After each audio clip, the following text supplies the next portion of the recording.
m'appelle Laurence Risson. Je travaille pour le BIEF, qui est une association d'éditeurs français à l'étranger.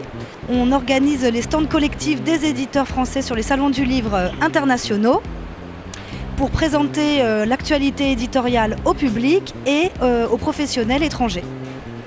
Donc nous sommes venus à Rio pour le salon, pour la Biennale. Ça fait plusieurs années que l'on vient et donc nous présentons à peu près 1500 titres qui représentent toute une librairie, c'est-à-dire l'art de vivre, la vie pratique, la jeunesse, la littérature, les sciences humaines, le droit, les sciences, le français langue étrangère et la bande dessinée. La bande dessinée en France a une longue tradition, avec la Belgique en fait, on dit les éditions franco-belges. Bien souvent, on peut dire que les Belges étaient les auteurs, tandis que les Français éditaient et faisaient la diffusion et la promotion des livres et des bandes dessinées. Donc c'est un duo qui a très bien fonctionné, qui s'est développé beaucoup et qui marche très bien. Donc ça a commencé, vous le saurez mieux que moi, avec Astérix, Tintin, etc. etc.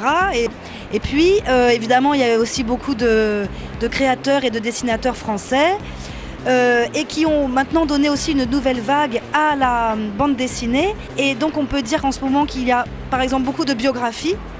Donc, bon, je peux vous présenter, par exemple, une biographie sur Salvador Dali. Il y en a d'autres également sur... Bon, il y en a beaucoup, si vous voulez, c'est toute une tendance qui se fait.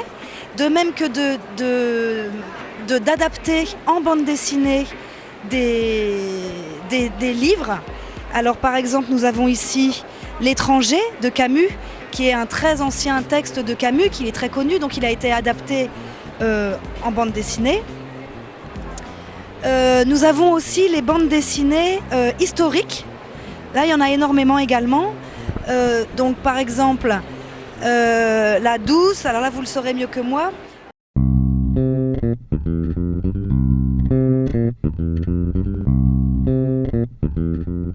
Donc, ça, c'est pour les biographies. Ça, c'est un philosophe. Les biographies, encore, j'ai vu, voilà, il y avait Pablo Picasso. Voilà. Donc ça, si vous voulez, ce sont vraiment des mouvements qui sont très importants et qui marchent beaucoup chez nous, de sorte que la bande dessinée devient de plus en plus pour les adultes, finalement, et pas que pour les enfants.